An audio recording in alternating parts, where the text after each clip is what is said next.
Penguin Random House Canada presents The Observer by Marina Endicott. Read for you by Alex Paxton-Beesley. Explaining once, not the work, but at least the speed. 200 on a night highway when the headlights can't guarantee a thing. They can't see far enough. How the dome lights spin red and blue in the rearview mirror. Catch road signs already gone. Peter Ormshaw. Part 1. When you fashion a story, you concern yourself with its limits.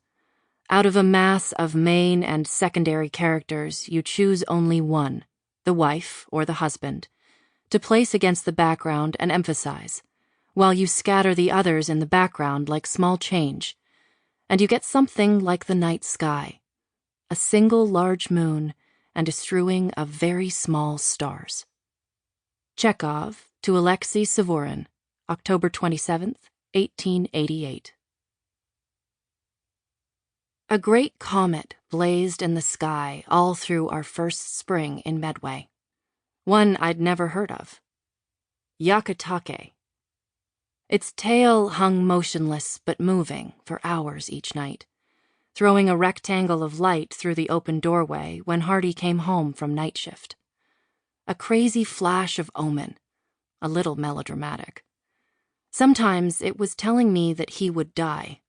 Sometimes I decided it was protecting him. I'm beginning to be afraid that I will die myself, and then nobody will write all this down. This small life, one of thousands and thousands. Why does it even need to be told? Hardy's account of this time and mine could be shuffled together, interleaved to make a fuller picture. Mine is only what I saw, mostly looking at him. His, I think, would have very little of me in it. Perhaps only this. From time to time, I went home, and Julia was there. Maybe that's exactly what I hoped and worked for. Ironing his uniform shirts, I sent prayers like steam into the cloth for more protection. Sleeve, sleeve, back, button front, placket front, collar, which must be perfect. Other members put on their shirts straight out of the dryer, or had them dry cleaned, but we couldn't afford that. And anyway, I wanted this task. Ironing was the only thing I could do for him, other than making something to eat when he came home at 4 a.m. The newest recruit, he was on nights most of the time. Each night before going to bed, I went out with the dog to watch the comet. Standing in that strange radiance, I imagined what Hardy was doing. Hitting somebody who'd been hitting other people. Searching a dry gully for human remains. Alone in the empty detachment filling out forms. Maybe the senior constables had sent him up to Ridgeway for a pizza. Siren blaring the whole 40 kilometers there and back. Maybe they'd all be there in the big room dotted with desks. 6 or 7 large men horsing around. While Hardy slept, during the days, I was supposed to be writing. That was not going well. After stabbing away at the keyboard for an hour or so, garbage the whole time, I'd leave the lean-to porch we'd made into my office to walk over the hill with my old dog, Trey.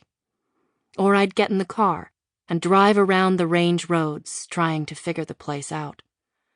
Once in a while, I took the wash over to Jeddah, officially the ugliest town in this world, and sat idling outside the laundromat while this time I'd bargained for dribbled away. The deal was that Hardy would work and I would write for 5 years, and then we'd switch. Seemed fair. Only it turned out he didn't make enough money for me to do nothing. The quarterly electricity bill came at the end of July, after our first month renting Brad Crawley's falling down farmhouse. $900, half Hardy's monthly salary, and I couldn't pay it. It sat there beside my computer glaring at me, making it even harder to write. So when the phone rang, I was happy to hear a voice looking for me instead of Hardy, asking if I'd be interested in editing the local paper, and could I come in right away? I went in, of course. The editor met me at the door with semi-hysterical joy. Older than me, fair and rumpled, bright, snapping eyes sizing me up. Catherine with a C, she said. Julia, I said back, with a J. She laughed. She laughed the whole time I was there. She was so glad to see me. After I refused coffee, knowing there would only be powdered creamer, she took me into her cramped office. I sat across her paper-strewn desk, wondering why she seemed to think I already knew all about the work.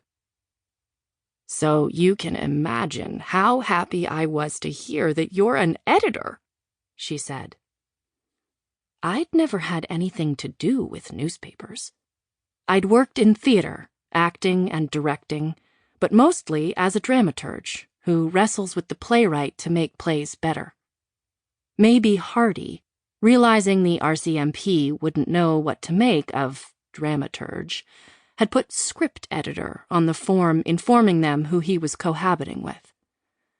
But how would the newspaper editor have seen that form?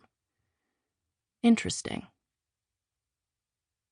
Catherine pushed the latest issue of the paper at me.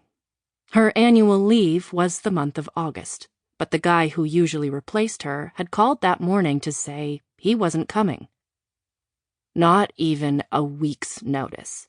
No time to advertise for an interim editor, she said. But listen, I've booked a houseboat in Salmon Arm for the girls to visit my family, and I am going, with or without a replacement. So it's the Observer's lucky day that you turned up. You'll be fine. The pay was decent, and it was only for a month. How hard could it be? The joke was that Hardy had been a reporter before he joined the RCMP. As I was driving home from the interview, he passed me on 602 and signaled me to pull in at the next turn, in front of Connor School, an old schoolhouse now used as a community hall. Shaggy with peeling yellow-gray paint, a bedraggled swing set on one side and a baseball diamond in the scrubby grass behind. He turned in after me, gravel spurting as he braked. We got out to walk around in the parking lot, and I told him what had happened. I said I didn't think I could do it. Of course you can, he said. I'll tell you everything you need to... Wait. The radio was buzzing fretfully inside the cruiser. He bent in to talk. I shouldn't have listened, but I always did, with all my ears. I needed data to figure this place out, to assess each moment's risk. Radio noise was hard to decipher, even though I'd carefully studied the 10 codes during the long months Hardy was in training. I'll be 1078 in 8 minutes. Then it was all static. 1078. That was at detachment. He had one foot in the car already. Take it, he said. You'll be fine. It'll be fun. For the sheer pleasure of his pleasure, I would have agreed to any old job. A couple of weeks before he graduated from Depot, the RCMP training center in Regina, Hardy had picked me up to drive with him to Oyen, just over the Saskatchewan border, so he could get an Alberta driver's license. He'd just been notified of his first posting.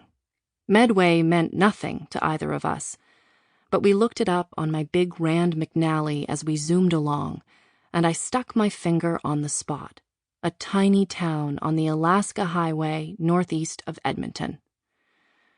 It's supposed to be a decent post. Sample complete. Ready to continue?